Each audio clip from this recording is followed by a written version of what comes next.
I'm Ryan Kennedy from Rikers, and I'm at Popularity. Were you nervous at all with the release of Islands, or was it just more of an all-around joyous experience? I don't know if I'd say all around joyous. There's a little bit of nerves for sure when you spend so much time creating something essentially behind the scenes, and then you peel back the curtain and everyone can see it and give their opinion, good and bad. And yeah, I mean, it's a little bit like just putting it out there in the world after you've kept it a secret for so long. But it's also very exciting, and you make music so people can hear it. To you personally, what qualities did each of the songs have that made you want to put it on the album? Well, then I think you'd be getting into like individual stories of the songs, which I don't know how much time you have, but we wrote a ton of songs before we put this record together, because we wanted to have the right material on here. We spent a long time writing songs, and I have to admit to writing a bunch that didn't really mean that much to me. Whether I just thought the words sounded cool, or I just needed something to sing. But with this record and this band, I wanted everything to mean something. So from song to song, there's personal stories, and I would say every song on the record means a lot to me personally. What's your approach to finding new sounds and ideas? Since we're just on the first record, I mean, I think the past 2 years has been spent finding the sounds and ideas that are going to be Rikers, and I think I want this to stay for a little while. Maybe on our second record we'll be trying to explore some different sounds and ideas, but it's been a process to get us to this point where we're now happy with the sounds and the direction the band is going. How did you, when you had the collection of songs, know, okay, this is the album? It's a tough question, because it's kind of this intangible gut feeling that you kind of just know when you play a song. It usually happens when you're writing a song. If it's like pulling teeth to get it done, then it's usually not a good sign. I'm not going to say that's like 100% true, because sometimes you keep working, but generally the good stuff comes easy to us anyways, and right off the bat this one's going to be a keeper. What makes a good song, or more specifically, what makes a good lyric? For me, there has to be some heart in there. I can enjoy artists and bands that I feel like there's not very much heart in the lyrics. That's not always a bad thing. Like, take a band like maybe Turbo Negro or Eagles of Death Metal or something like that, where it's really fun. And sometimes the lyrics can actually make you laugh or smile. Like, that's awesome. I like that stuff. I can't write that stuff.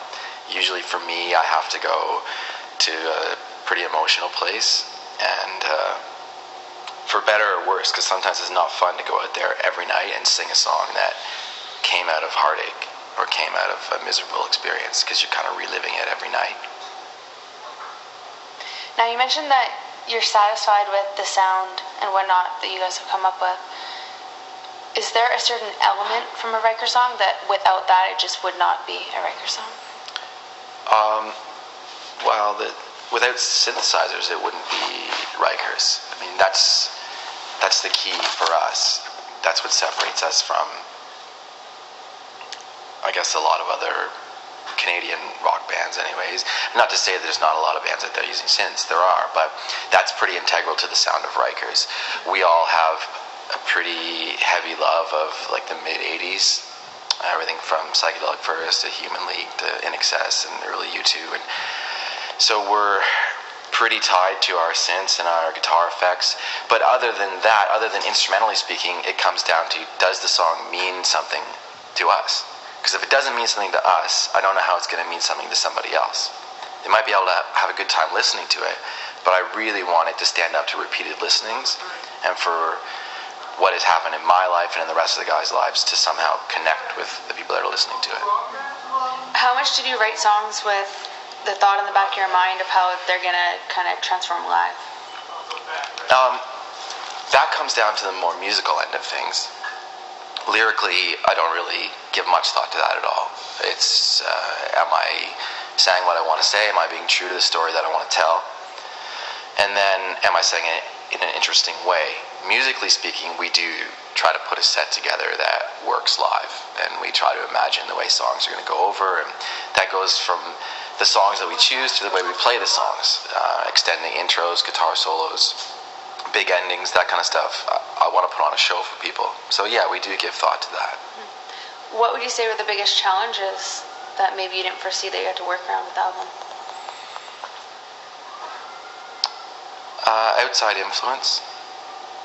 Yeah, it's something I would imagine every band probably struggles with. You start a band and you look around your jam space and you think these 5 guys are the only opinions that matter. And then you move forward and you start to involve other people, whether that's producers, mixers, engineers, managers, labels, all that stuff. And you work with people that you respect, and just tuning those people out is not the way to do it, in my opinion. You have to listen, filter through those comments, and try to decide what carries weight when applied to your art. And so that's kind of the struggle, especially for a new band, is to take all that outside influence, distill it down to what is really important, and apply it. Is there a song that was easiest to create, one that just seemed to just flow out? Yeah, there's a song called Anywhere Else on the record, and it's the oldest song that's on the record. And that one I wrote with my foot on a keyboard. Like, I had a little Casio keyboard on the floor of my house, and I was playing it with my feet and playing guitar with my hands, and I had a little drum machine going, and it just came out of me really quickly. And then we brought it to the band, and we've had various stages of that song.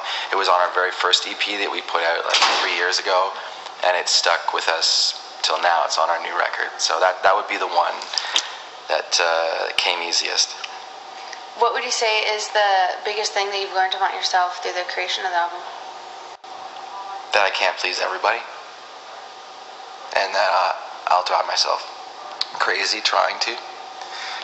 I really am just trying to find that, I guess, inner peace, for lack of a better way of saying it, that I'm okay with what I'm doing, and I'm okay with the record that I put out and the show that I put on, and that I can't please everyone. And I hope that the people that do love it really love it for the same reasons that I do. But I've had to come to grips with the fact that there are people that won't, and that's okay, because no band pleases everybody. Now, you mentioned that you're pretty much just finding your sound, obviously, with the first album.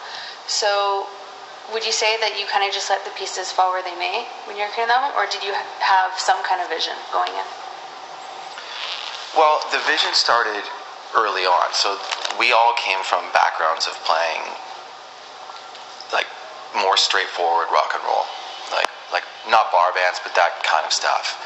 And so after those bands kind of dissolved, we all took some time off music, and then when we got together to start Rikers, we started with instruments that would essentially handcuff us right off the bat. We started with drum machines and synths, which we weren't that familiar with, but that was intentional, because sometimes when you play with something that you're not familiar with, happy accidents happen.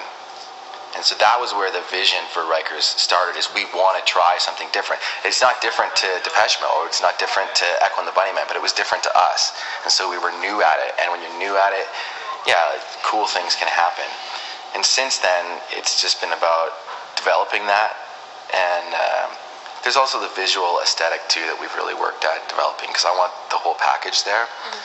So in terms of an overall vision, it's just been a progress up until now. But then when you see like the album cover and the video and the band pictures, and you listen to the music, hopefully you're looking at this entire vision that's grown over 2 years to be what it is now. What did you find to be the most difficult part of the creative process?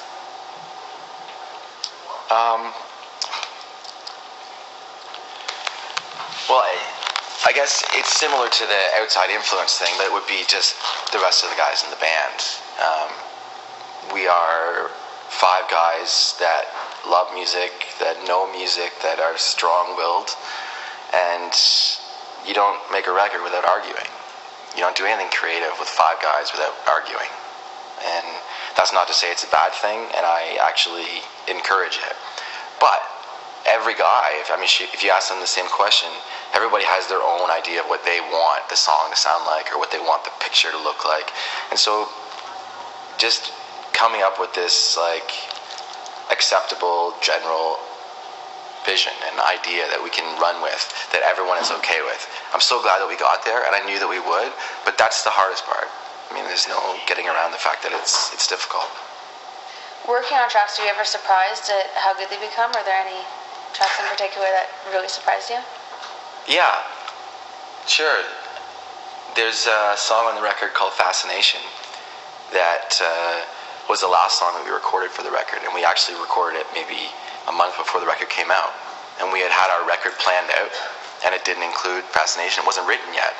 And then one day Alex came in with a synth part, and we were like, what is that? And the song fell in place in an hour. And it's like, well, we didn't have room for it on the record, but we're going to make room because this works and it fits. And so that was it was nice that we were able to add that on at the last minute. Creativity knows no time limits.